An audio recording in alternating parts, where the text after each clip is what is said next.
여러분 안녕하십니까? 오늘 시간에는 행복도 훈련 받아야 한다는 니체의 말을 인용을 하면서 이 얘기를 나누고자 합니다. 우리가 살면서 겪은 고난은 몇 가지나 될까요? 저도 한번 제 과거를 되돌아보면 수많은 고난이 있었던 것 같은데요. 여러분들께서도 아마 수많은 고통이나 고난이 있었을 거라 생각합니다. 고통으로 몸서치던 날들도 시간이 지나면 그것은 고난이 아닌 인생의 한 조각이었음을 깨닫게 되고 그러죠. 시간이 지나면 그게 하나의 인생의 한 조각이었다. 추억으로 남죠. 실패와 우여곡절로 다듬어진 조각들이 모여서 인생의 큰 그림이 됩니다. 우리의 인생이 되죠. 한 사람의 인생, 삶. 삶의 여정에 이라는 그 소설이 있는데요. 중국의 4대 기서이죠. 4대 기서 중에 하나가 서유기인데, 서유기는 보통 우리가 생각할 때는 만화 정도로만 생각하고 있습니다. 만화처럼 재밌는 이야기 속에 불교적인 가미가 들어가 깨달음이나 인간이 왜 이렇게 긴 여행을 해야 하는가, 깨달음의 과정 속에는 왜 인간은, 사람은 이렇게 긴 여행을 통해서 조금씩 깨달아 가야 하는가, 돈오돈수, 돈오점수, 돈오인가 점수인가에 대한 궁금증이라든지 깨달음에 대한 물음이라든지 인간은 왜 살아야 되는가라는 물음에 직면하게 됩니다. 중년에 이 서유기를 다시 한번 정독하게 되면 또 한번 또 더 읽어보니까 좀 더 깊은 생각을 하게 되고 거기에 대해 깊은 맛이 우러나더라고요. 서유기는 정말 심오하거나 고사한 것 없이 나를 아주 편안하게 깨달음의 길로 안내해주는, 인내와 삶의 인내와 안내해주는 책이라고 생각합니다. 삼장법사와 손오공 접할계 사오정은 14년간 10만 8천리를 걸으며 총 81가지의 고난과 마주합니다. 이들은 108요괴와 대적하며 구법과 구원을 위해 천축으로 향합니다. 천축은 인도죠. 위험천만한 고비가 많지만 저희들은 고난과 실패 없이 사는 삶이 훨씬 더 위험하다고 생각하고 있습니다. 81가지의 어려움을 겪어야지만이 탐진치, 욕심과 노여움과 어리석음, 탐진치를 덜어낼 수 있다는 서유기의 그 내용처럼 인간은 자랑스러운 실패를 경험해야 튼실한 인생이 된다고 합니다. 제 과거를 돌아보고 또 현재 또 미래를 생각하면 어려움을 겪고 또 고난을 겪고 또한 삶의 고통 속에서 더욱더 튼튼해진다는 거죠. 자신이 튼튼해짐을 느끼고 또한 앞으로의 한 번 큰 고통과 어려움을 겪고 나서는 또 다른 고통이 오면 그 고통을 가볍게 대처한다는 것입니다. 인생이 무엇인가, 삶이 무엇인가 아직은 잘 모르지만 인생은 고난을 통해 내가 변한다고 느꼈을 때가 가장 행복하지 않을까요? 그렇게 받아들이면 실패는 두렵지 않다고 생각합니다. 기꺼이 대응할 수가 있죠. 정말 기꺼이 대응할 수가 있습니다. 실패를 두렵지 않다고 느낄 때 대응할 수가 있는 것입니다. 인생의 봄, 여름이 지나고 가을이 오고 겨울이 가깝게 느낄 수 있는 만큼 삶 전체를 아우르는 힘이 생기는 시기라는 것.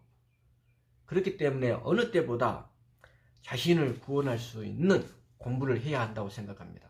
정말 자신을 구원할 수 있는 공부. 여러분들은 그 공부를 지금 하고 계십니까? 중년에는 자기 인생을 걸고 공부해야 합니다.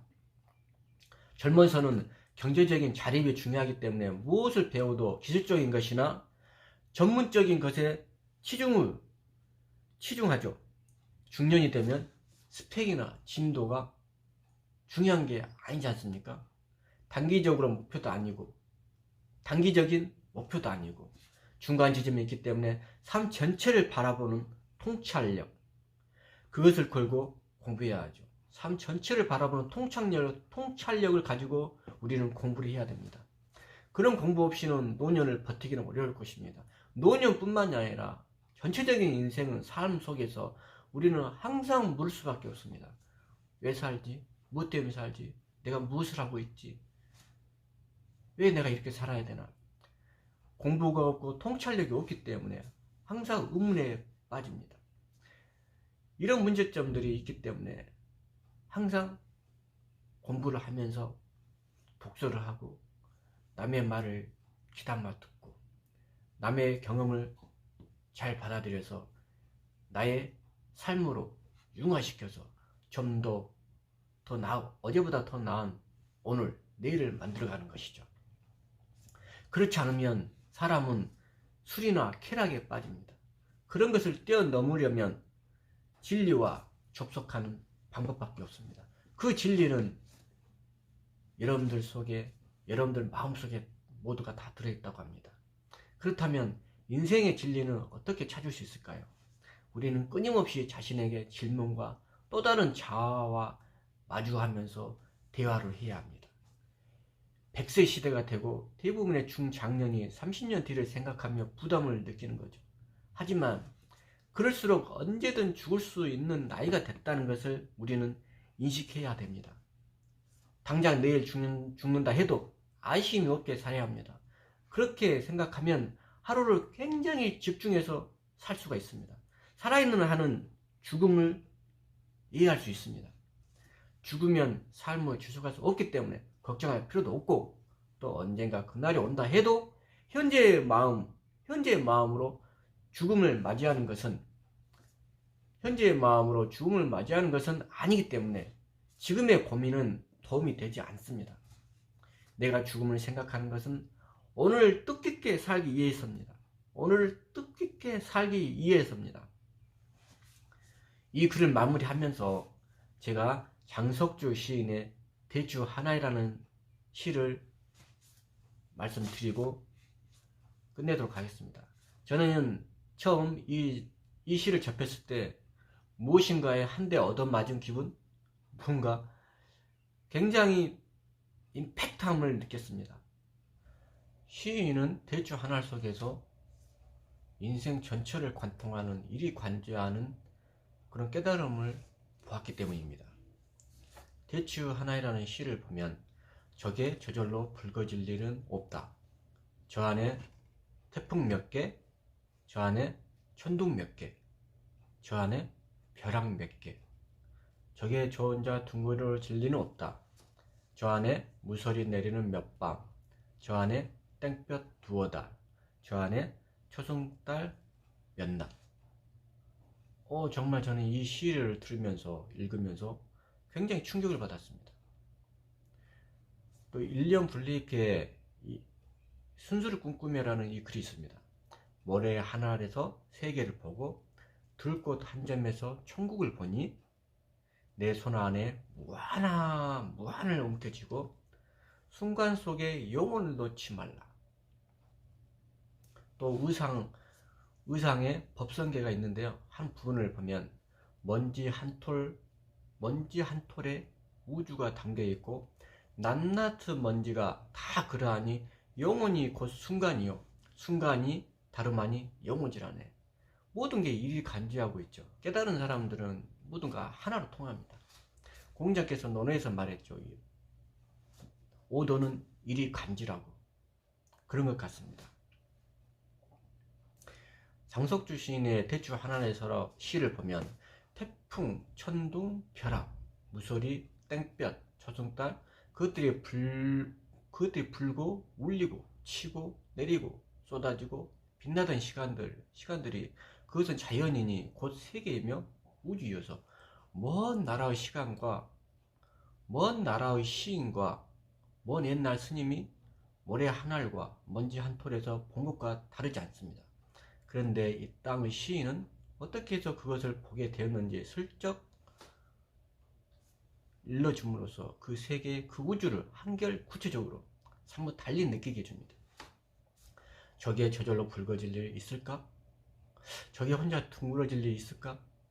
대추가 가을이면 연그러 붉고 둥그러진다는 당연함에 질문을 던지는 순간 그 대추는 태풍과 천둥벼락, 무소리 땡볕을 견뎌낼 놀라운 존재가 됩니다.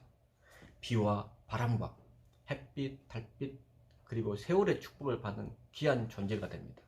나아가 그 모든 것과 인연을 맺은 관계 속의 존재가 됩니다.